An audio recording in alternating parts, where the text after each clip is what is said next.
Hey, how's it going, everyone? Justin again, as always. Thanks for watching my channel. Welcome back. A little bit of a short day today, but not so short that I can't do a video for you.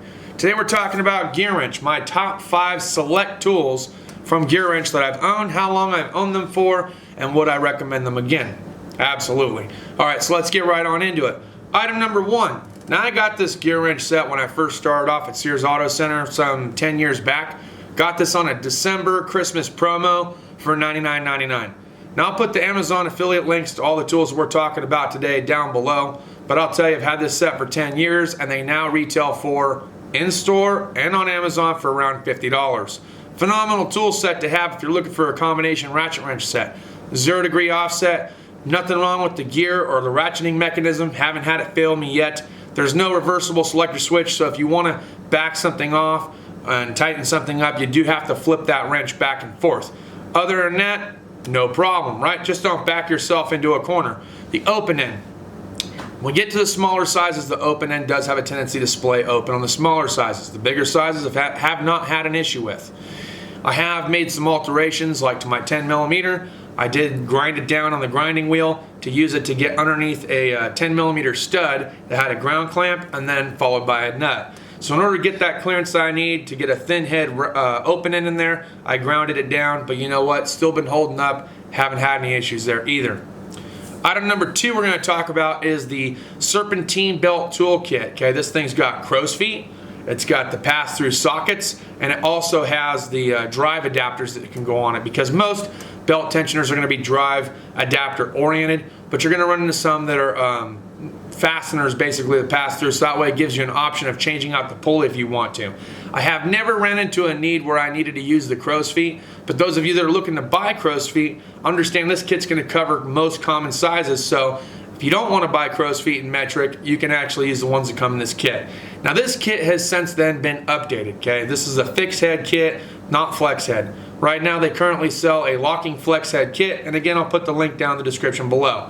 I think that locking flex head kit is going to give you just a little bit more angle on those weird, hard to get to spots, because let's face it, cars are not made the same today as they were 10 years ago.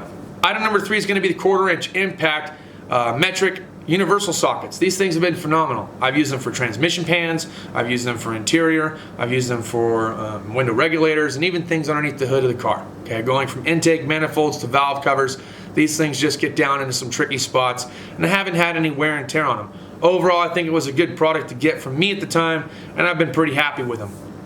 Item number 4, going to be the metric 1/4" mid-length socket set in chrome. Now, I bought these from Jeff, but I'll tell you what, right now they've been my go-to, okay? More so than shallows and deeps, and I'll tell you why. Most little studs that I have that have a nut down at the bottom of it end up running about the same depth as a mid-length socket. It gets into some tricky spots where I need just a little bit more room than a shallow, but not so much that I need a deep. That's why these mid-length sockets do come in handy. I like the knurling towards the bottom because oftentimes when I can't quite get a fastener started, I can pop it off the ratchet with the fastener in it and then thread it in by hand, and it gives me plenty of grip, especially if I got oily residue or ATF fluid on my finger. It still allows me that extra grip to be able to run a fastener in. Ergo, I'm giving this one 2 thumbs up. I think it's a phenomenal product. Now, I did have from, what was it, 6mm all the way up to like 32mm, and the combination fixed head wrench set. Okay, there's no ratchet portion on these. It does have an extra tooth built into the open end. I didn't have any problems with the open end, not splaying out on me or anything, not in the smaller sizes, not in the big sizes. It does offer, I believe, a 15-degree offset on the box end, which does allow for a little bit different angle when you're trying to crack something loose. Kind of gets you away from that engine a little bit. I thoroughly enjoyed having this set. Right now, I currently only have the oversized sizes. I think I ended up selling or trading the rest of them out so I could try out different products. But I love the oversized ones. They help me out with things like EGR, some other weird stuff like O2 sensors, things like that. And if you're an alignment guy, you're going to find that you're using 22 to about 24mm on a whole bunch of different stuff, even 21. So phenomenal set to have if you guys haven't already purchased them. This last item's not really like on our list, but it's an item that I've had for a while now. I'd say about a year or so. Haven't had to use it on transmissions yet, but I will tell you that I used it once upon a time ago, borrowed it from somebody else, loved it, loved the way it covers pressure. Now with transmission pressure, it's going to run a lot higher than engine oil pressure.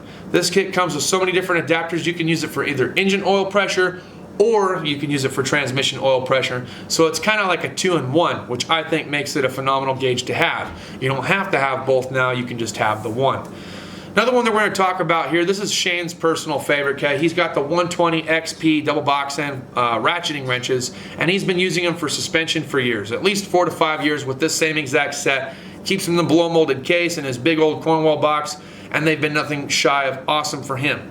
Now I've got the double box end fixed head, non-ratcheting ones from Snap-on, and I have the double box end ratcheting ones from Matco. So I kind of jump back and forth. Sometimes you want that ratcheting capability, sometimes you want that fixed head capability. What I like about this set in particular is you can have one or the other. So you don't have to have two different sets. Unfortunately for me, the 120 XP set was not available when I originally had bought the ones that I bought from Snap-on and or Matco. So that'll pretty much wrap it up for this video, guys. But look, tomorrow we're going to do a top 5 tools that are purchased on the Gearwrench truck, as well as Jeff's top 5 favorite Gearwrench trucks that he's either owned or used when he spent his time over at the dealership. That's all I got for this video. Cheers to those of you that have your beers. Thanks for watching. We'll see you next time. Deuces.